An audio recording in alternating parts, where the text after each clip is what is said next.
Hello guys, magluluto po ako ng Bicol Express. Ito po yung mga kailangan. No? Ito. Gabi. Libas. Bicol libas po. Ito po yung sili. Half kilo. Tapos ito yung bawang. Luya. Karne. Sibuyas. Nandyan yung sibuyas. Ito po yung balaw. Hindi ko po alam kung ano. Hipon. Tapos po, dalawang latang gata. Kasi wala kaming gata dito. Kasi nasa Korea po ako. Yan. Yan po ako ng kawali. Lalagyan ko po ng kaunting langis para maggisa. Gisa po ako. Maggisa po ako ng isayin ko po muna. Gisa po muna ako. Gisa po muna ako ng baboy. May bawang. Mayroon po yung apoy. Kaya iano ko po yung yung bawang. Iano ko muna yung bawang. Iano lang po yung apoy ko.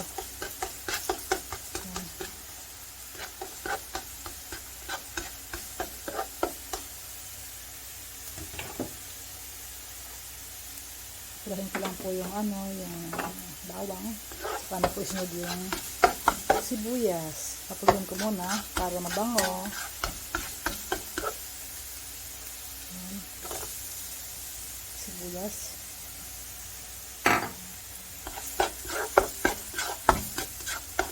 Pulahin ko muna natin. Habang hindi pa mapula. Sunod ko na po yung yung karne. Para po, lang po, sangkutsa. Matawag sangkutsa. Sa amin, sangkutsa ang tawag.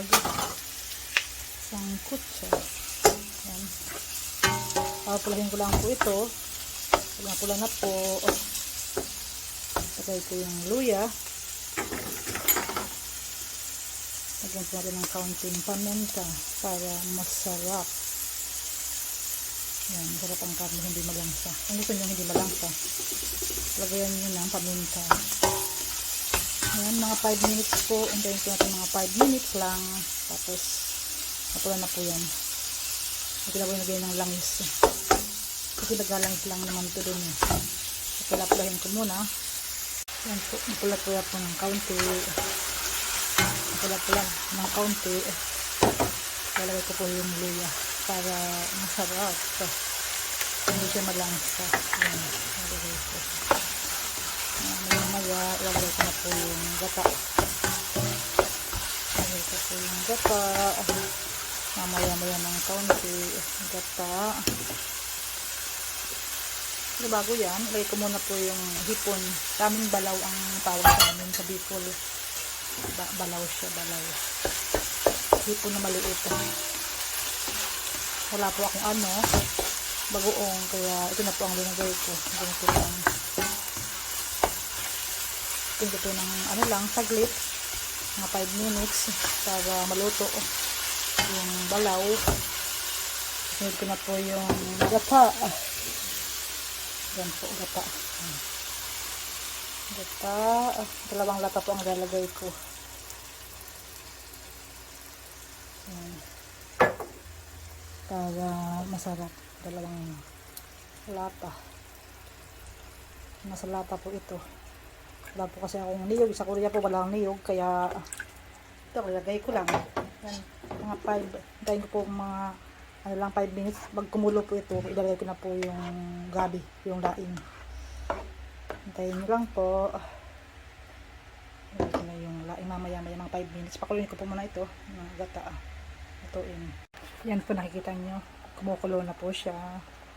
Dahan-dahan ko po siyang ilalagay kasi hindi ko basta-basta ilalagay lang yung yung gabi kasi baka magkulang yung gata ko. Dahan-dahan lang po ilalagay ko. Baka kulangan po kasi ako ng gata. Wala po akong gata. Dalawang lato lang ilalagay ko. Yan ganyan lang. Yan. Tantahin ko lang po. Hindi ko po pwedeng iubos yan. Yan po ang sikreto. Ito po yung gata na Tayo lang yung nagkatapo yan. Yung gabi, pinadala sa akin ng ni Mama. Pinadala ni Mama sa akin ni Papa. Pinadala sa Korea. Kasi nasa Korea po ako. Ayan.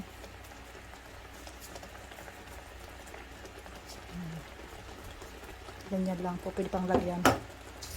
Kanti-kanti lang kasi hindi pwedeng iubos. Tansyahin lang po. Wala po. Marami akong gata. Kung buti ko marami akong gata. Ayan. Hindi na pwedeng kulagin. Ganyan lang po yan. Hinaan po yung apoy kasi masyadong malakas. Baka masunog. Yan po guys. Kumukulo-kulo na. Hindi po yan pwedeng ilagay yung sili kasi papalansin ko muna. Hindi po siya tuyo. Pag ano na po siya madaling maluto na, ilalagay ko na po yung sili. Yung half kilong sili. Manghang po yan. Hindi na po ngayon. Ano muna? Wait muna kayo. Yan. Ilalagay ko na po yung half kilo na sili. Yan. Kulang pa nga tong sili na to eh. Ilalagay ko na po yung half sili ko yan. Sarap. Yan po. Ito na po yan. Yan. Hintayin niyo po. Sarap. Mga 5 minutes pa po. Hintayin ko. Yan. Tuyuin ko muna. Ito na po yung sili. Sarap. Sarap, sarap, sarap. Bicol Express. Yan po guys. Luto na siya. Pwede na itong i-off. Yan, luto na po siya. Salamat po sa inyong panonood. Yan, luto na po siya. Thank you for watching. Yan, luto na po. Thank you for watching.